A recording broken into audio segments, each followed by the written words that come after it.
अस्सलामुअलैकुम स्टूडेंट्स, आज हम करेंगे साइमल्टेनियस इक्वेशन चैप्टर का जो चैप्टर नंबर 2 है उसका क्वेश्चन नंबर 22 आज हम सॉल्व करेंगे। तो सबसे पहले क्वेश्चन नंबर 22 क्या है हम ये पढ़ लेते हैं। ठीक है, एट मैथ हमारा सब्जेक्ट चल रहा है। ठीक है, ओ लेवल्स का।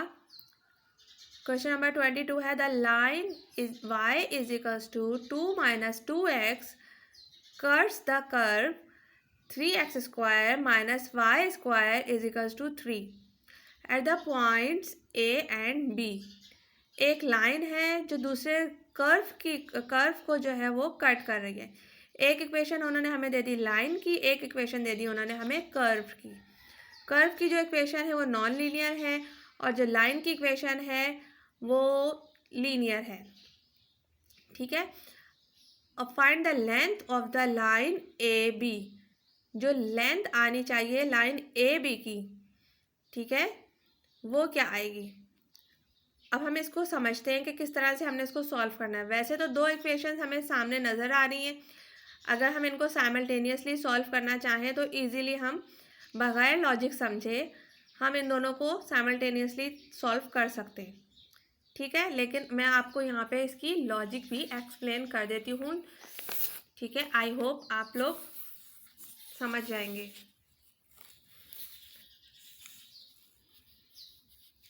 क्वेश्चन नंबर 22 सही है। एक्सरसाइज नंबर क्या था, 2.1 था। ठीक है, क्वेश्चन हमने बुक से पढ़ लिया है। अब हम यहाँ पे सही है लिखेंगे सॉल्यूशन। पहली इक्वेशन है y is equals to 2 minus 2x। दूसरी इक्वेशन है 3x square minus y square is equals to 3। एक इक्वेशन ये हो गई, एक इक्वेशन ये हो गई। ठीक है, अब हम सपोज कर लेते हैं x और y एक्सिस। ठीक है, ये हो गया y एक्सिस, ये हो गया x एक्सिस। ठीक है, अब कर्व कहीं बन रहा है। ठीक है, अब जैसे सपोज किया ये है कर्व, इसकी इक्वेशन हो गई यही 3x square minus y square is equals to 3। ठीक है, अब एक लाइन है जो कि इसको कट कर रही है। ठीक है, जहाँ से कट कर रही है वहाँ पे पॉइंट हो गया A और जो दूसरा पॉइंट जहाँ से कट कर रही है वो हो गया पॉइंट B। ठीक है, और इस लाइन की जो इन्होंने हमें इक्वेशन दी है, ठीक है, वो दी है y is equals to minus 2 y is equals to 2 minus 2x। ठीक है, अब ये जो लाइन है ना, ये वाली लाइन A से लेकर B तक, इस चीज़ की हमें इनको लेंथ मालूम करके देनी है। ठीक है,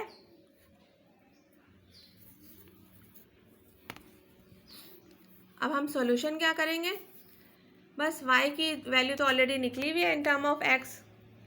ठीक है, इसको सब्स्टिट्यूट करा देंगे क्वेश्चन नंबर 2 में।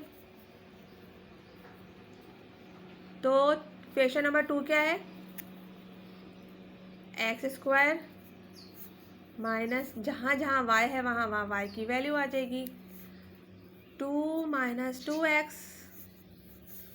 y का स्क्वायर हो रहा है इज इक्वल्स टू 3। ठीक है, हम यहाँ पे जुमला लिखना चाहें तो लिख सकते हैं, substitute the value of y in equation 2।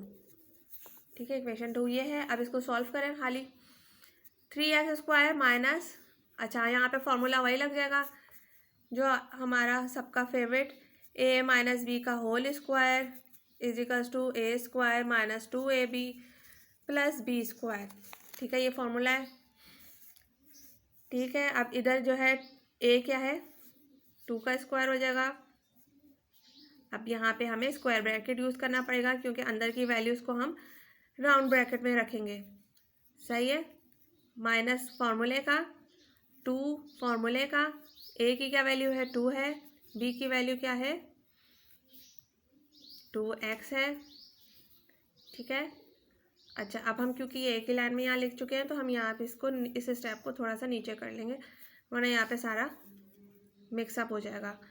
अच्छा, फॉर्मूले का आ गया प्लस, अब ये 2 है, 2x जो है ये फॉर्मूले के अकॉर्डिंग b है, ठीक है, इसका स्क्वायर हो जाएगा b स्क्वायर, ठीक है, इजिकल्स टू 3।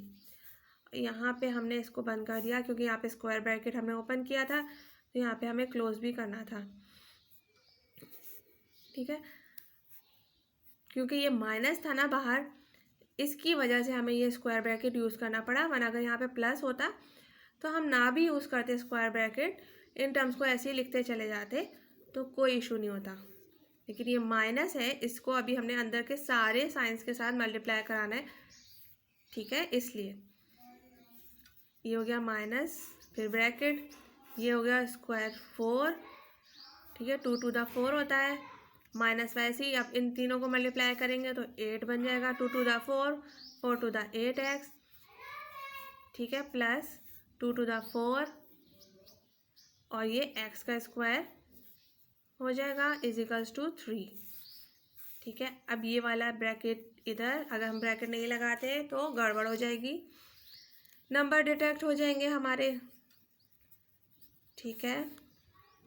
अभी वाला माइनस इस प्लस के साथ मल्टीप्लाई होगा, plus minus minus 4 minus minus plus 8x minus plus minus 4x square equals to 3, ठीक है।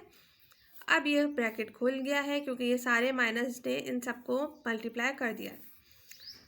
अब जो 3x स्क्वायर वाली टर्म है, इधर ये माइनस 4x स्क्वायर वाली टर्म है, हमने दोनों एक साथ लिख ली, ठीक है, प्लस 8x और ये माइनस 4 और ये 3 को भी हम इधर ही ले आते हैं लेफ्ट साइड पे, तो माइनस का हो जाएगा 3, ठीक है।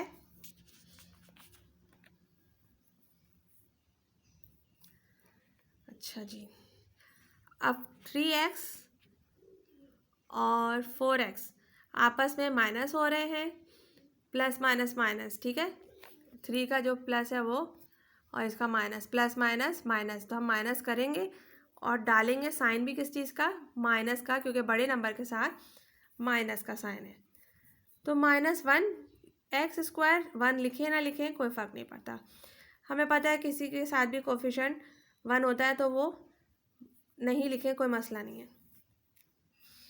8x अकेला था, अब ये वाला माइनस, ये वाला माइनस, माइनस माइनस होगा प्लस, मगर साइन किसका आएगा, बड़े नंबर का, तो ये बन जाएगा 7, क्योंकि माइनस माइनस प्लस किया हमने, ठीक है। अब हमने क्या करना है, इधर से माइनस जो है हम कॉमन ले लेंगे, क्यों, क्योंकि हमें क्वाड्रेटिक स्टैंडर्ड जो क्वाड्रेटिक इक्वेशन होती है उसमें हमारे पास एक्स स्क्वायर की जो टर्म होती है वो हमेशा पॉजिटिव होती है, वो क्या होती है ये देख लें, ax square plus b x plus c equals to 0, ठीक है। तो हमने इधर से माइनस ले लिया कॉमन, तो अंदर बच गया एक्स स्क्वायर, जो प्लस में था वो माइनस में आ जाएगा, सिंपली जो माइनस में था वो प्लस में आ जाएगा, इजिकल्स टू 0। माइनस कॉमन लेने का मतलब है कि हमने -1 कॉमन लिया है, 1 हम नहीं लिखते इसलिए हमने नहीं लिखा था, लेकिन आप लोगों को दिखाने के लिए मैंने 1 भी लिख दिया है। अब ये -1 इस पूरे ब्रैकेट के साथ मल्टीप्लाई हो रहा है, तो जब 0 के पास जाएगा तो डिवाइड हो जाएगा, और 0 से कोई भी चीज़ डिवाइड होती है तो वो 0 ही बन जाती है, तो ये बन गया अंदर x square minus 8x plus 7 equals to 0, ठीक है। अब हमने इसको मिडल टर्म जो ब्रेक करते हैं उस तरह से सॉल्व करने की कोशिश करते हैं, अगर नहीं होता तो कोई मसला नहीं है, हम यहाँ पे क्वाड्रेटिक फार्मूला लगा लेते हैं और आंसर हमारे पास आ जाएगा, x equals to minus b plus minus under root b square minus 4ac upon 2a, ठीक है। इस इक्वेशन को इस स्टैंडर्ड इक्वेशन के साथ कंपेयर करेंगे तो हमें पता चल जाएगा कि एक्स स्क्वायर का इधर तो कोफिशिएंट ए है, तो इधर ए की क्या वैल्यू है, 1 है। सबसे पहले हमने बी की वैल्यू देखनी है। बी की क्या वैल्यू है, -8, तो -8 लिखेंगे, प्लस माइनस फॉर्मूले का अंडर रूट, इधर बी स्क्वायर है, बी स्क्वायर क्या है, -8, बी है -8, सही है, तो बी स्क्वायर हो गया, इसके अंदर ब्रैकेट में आ गया, ठीक है। 4, अब ए क्या था, 1, सी क्या है, 7, 2, ए क्या है, वही 1,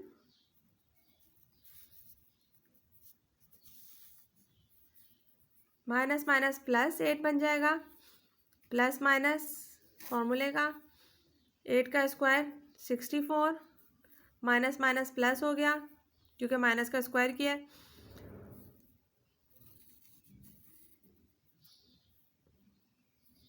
ठीक है। 4 7 28,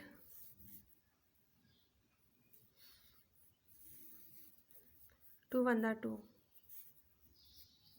प्लस माइनस 8 प्लस माइनस, अब 64 में से 28 माइनस करेंगे तो 36 बचेगा जो कि रेडिकल के अंदर है, 2 आ गया, फिर वही 8 के साथ प्लस माइनस, फिर 36 का वो रूट क्या होता है 6 और ये 2।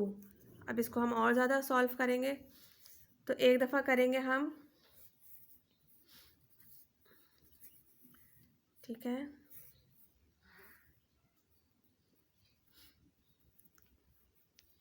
ये साइन दिस इम्प्लाइज दैट का होता है कि इक्वेशन आगे चल रही है, ये नेक्स्ट स्टेप है। अब यहाँ पे क्योंकि जगह नहीं है, मैं नीचे ही करूँगी, ठीक है। तो x इजिकल्स टू एक दफ़ा 8 + 6 अपॉन 2 और एक दफ़ा 8 - 6 अपॉन 2, ठीक है। अब हम नेक्स्ट पेज पे चले जाते हैं, यहाँ जगह ही नहीं है।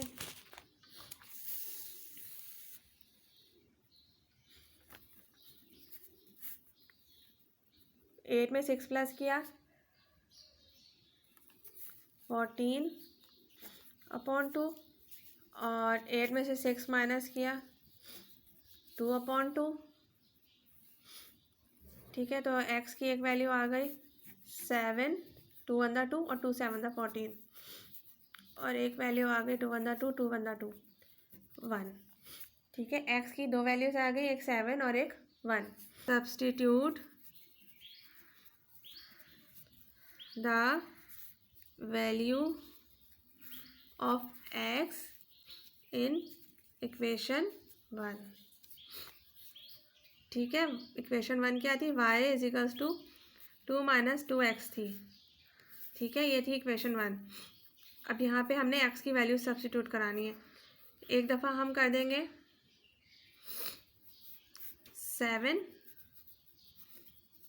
और एक दफ़ा हम कर देंगे 1, तो फिर y की भी दो वैल्यूज़ आ जाएंगी, 2 7 14, ये 2 ऐसे ही आ जाएगा, ठीक है, -12 आ जाएगा y का एक वैल्यू, और एक वैल्यू आ जाएगी, क्या आ जाएगी 2, और ये 2 1 2, तो ये तो y की 0 आ गई वैल्यू, ठीक है। अब हम लिख देंगे, अब लिखेंगे if x equals to 7 then y equals to -12, if x equals to 1 then y equals to 0। अब आ जाएंगे पॉइंट्स,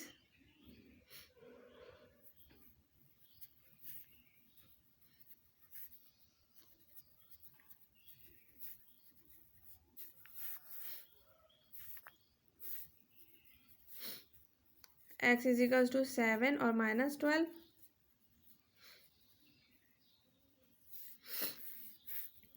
और पॉइंट बी इज, अच्छा x इजिकल्स टू क्या आ रहा था 1 और y इज इक्वल्स टू 0। इधर भी क्या है, y इज इक्वल्स टू -12 है। ठीक है, तो 2 पॉइंट्स आ गए, एक आ गया 7 और -12, और पॉइंट बी के 2 कोऑर्डिनेट्स आ गए 1 और 0, 1 और 0। ठीक है, एक ए पॉइंट के कोऑर्डिनेट आ गए 7 और -12, और बी के कोऑर्डिनेट आ गए 1 और 0। ठीक है, ये देखें, पॉइंट ए के मालूम कर लिए, पॉइंट बी के मालूम कर लिए कोऑर्डिनेट्स। सही है। अच्छा, क्वेश्चन नंबर 22 में हमने देखा है कि उन्होंने हमसे पूछा है, ठीक है, लेंथ ऑफ ए बी। ठीक है, हमने क्योंकि डायग्राम भी बना के ड्रॉ की थी, अगर कोऑर्डिनेट्स पूछा होता है तो हम यहीं तक काम दिखाते। ठीक है, ये कोऑर्डिनेट्स आ गए हमारे पास। सही है, इसके जो दोनों पॉइंट्स को कट कर रहे थे, ए और बी पे जो कोऑर्डिनेट्स बन रहे थे, वो हमने यहाँ तक जो काम किया वो बता दिया। लेकिन उन्होंने हमसे सवाल में पूछा है कि ए से लेकर बी तक की लेंथ। ठीक है, इधर हमें लेंथ का फॉर्मूला लगाना पड़ेगा। ठीक है, ए बी, अगर कोऑर्डिनेट पूछा होता तो यहाँ तक आंसर बिल्कुल सही था हमारा। ठीक है, और लेंथ मालूम करने के लिए भी हमें ज़्यादातर कोऑर्डिनेट्स मालूम होंगे जब भी हम लेंथ के फॉर्मूले में सब्स्टिट्यूट करेंगे। लेंथ का फॉर्मूला होता है x2 - x1 का स्क्वायर, ठीक है, माइनस बल्कि प्लस y2 - y1 का स्क्वायर, और उसके ऊपर पूरे के ऊपर रेडिकल। ठीक है, अब ए बी की यहाँ पे लेंथ मालूम हो जाएगी। ठीक है, हमें मालूम है कि x2 क्या है, 1 है, x1 क्या है, 7 है, इसका होल स्क्वायर जो फॉर्मूला है प्लस का फॉर्मूले का प्लस, y2 क्या है, 0 है, y1 क्या है, -12 है। ठीक है, अब हम इतने बड़े लेवल पे आ गए हैं कि हम यहाँ पे माइनस माइनस प्लस करके यहाँ पे सब्स्टिट्यूट कर दें वैल्यूज़। ठीक है, नहीं तो कोई ऐसी बड़ी बात नहीं है। जो फॉर्मूले का माइनस था वो वैल्यू जो थी ना 12 के साथ माइनस, उन दोनों को मल्टीप्लाई किया तो प्लस हो गया। ठीक है, अच्छा, 7 में से 1 माइनस किया, 6 बच गया, उसका स्क्वायर हो जाएगा, प्लस 12 का स्क्वायर हो जाएगा, और ये सब कुछ जो है ना ये हम अंडर रूट में ही लिखेंगे क्योंकि लेंथ अभी अंडर रूट में ही है। 6 6 दा 36, 12 12 दा 144, दोनों को भी प्लस करेंगे तो 6 और 4 को प्लस किया 0 2 10 बना, 1 इधर आ गया, 4 और 4 8, और ये 1, और 180 का रेडिकल क्या होता है,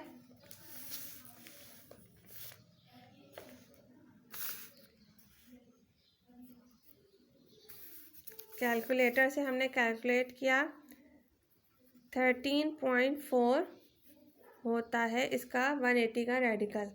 ठीक है, या हम एलसीएम ले लेते तो उससे भी मालूम हो जाता,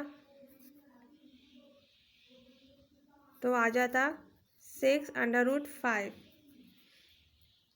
ठीक है, ये एक आंसर हो सकता था लेंथ, और सेंटीमीटर क्योंकि हम यूनिट लगा देंगे, और इसके साथ भी सेंटीमीटर का यूनिट लगा देंगे। ठीक है, ये एक आंसर हो सकता था। ठीक है, अगर हम इसका वो लेते एलसीएम, कैसे लेते, ऐसे लेते 180, ठीक है, 2 9 दा 18, 2 9 दा 18, 0 ऐसे आ गया। अच्छा, 2 के टेबल में 2 2 दा 4, वो 2 4 दा 8,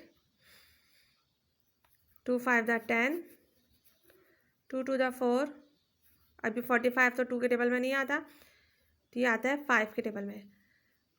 5 9 दा 45, 3 3 दा 9, 3 1 दा 3।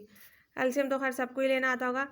ठीक है, अब हम जब इसको अंडर रूट के अंदर इस तरह से लिखेंगे 2 × 2 मल्टीप्लाई 3 मल्टीप्लाई 3 मल्टीप्लाई 5, तो इन दोनों का एक पेयर बाहर आ जाएगा रेडिकल से, इन दोनों का एक पेयर बाहर आ जाएगा रेडिकल से, और क्योंकि 5 का कोई पेयर नहीं है इसलिए 5 जो है वो रेडिकल के अंदर ही रह जाएगा। सही है, तो इस तरह 3 2 6 बन गया और रेडिकल के अंदर 5 रह गया। ये एक लेंथ हम इस तरह से निकाल सकते हैं अगर हम खुद कैलकुलेटर ना यूज़ करें, ठीक है। और अगर हम डायरेक्टली कैलकुलेटर यूज़ करते हैं तो हमारे पास इस तरह डेसिमल में वैल्यू आ जाएगी। तो ये आ गई हमारे पास लेंथ।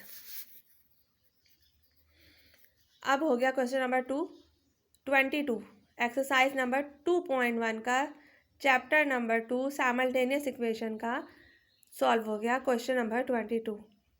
ठीक है, ऊपर तक सॉल्व करते, तो अगर वो कोऑर्डिनेट्स मालूम करने को कह रहे होते तो हम ऊपर तक करते, लेकिन हमें सिर्फ लेंथ का फॉर्मूला लगाना था और हमने कर दिया। ठीक है।